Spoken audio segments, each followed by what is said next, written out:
Well guys, आपके VS code में install होना चाहिए पाइथन, ठीक है। फिर उसके बाद में आपको अगर ड्राइंग बनानी है गाइस, तो सबसे पहले तो आपको एक फ़ोल्डर क्रिएट करना होगा यहाँ पे। ओके, कोई भी फ़ोल्डर ले लेना।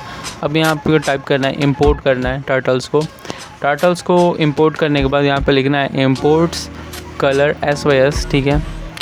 फिर नीचे आ जाना है pen equal to turtles dot turtles, bracket को क्लोज़ कर लेना दोनों साइड से। फिर नीचे आना, आपको लिखना है पेन डॉट स्पीड, उसकी ब्रैकेट में रहेगा जो भी आपकी स्पीड की वैल्यू रहेगी ब्रैकेट में रहेगी। 10 डाल देना, अगर नहीं हो सके तो 100 डाल देना, जो भी आपका इच्छा होगा, ठीक है।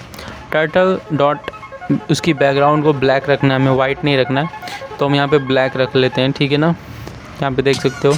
फिर नीचे जाना है, HUE इक्वल टू 0 ये रखना है हमें। For I in the ranges, उसके रेंजेस के अकॉर्डिंग हमें 360 रखना है। आपकी इच्छा है, जो भी बढ़ा घटा के आप देख सकते हो कि क्या एक्चुअल में वहाँ पे चेंजेस हो रहा है। देन गाइज यहाँ पे आ जाते हैं हम कलर्स पे। Colours equal to colour SYS, ये जो कलर डिफाइन करता है RGB कलर, तो इसको पुट कर लेना गाइज आप लोग, ठीक है। यहाँ पे colour SYS dot HSV, okay. यहाँ पे मैं जो टाइप कर रहा हूँ आपको टाइप करना है।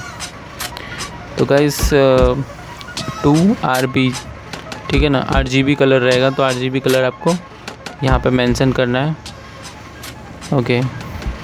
अब मैं नीचे आ जाना है गाइस, ये जो पेन डॉट कलर और जो कलर है ब्रैकेट में क्लोज़ कर देना है, okay.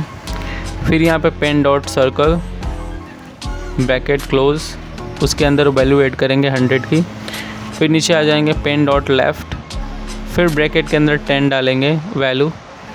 Then HUE plus equal to 0.0 and 3, okay guys, ये देख सकते हो आप लोग।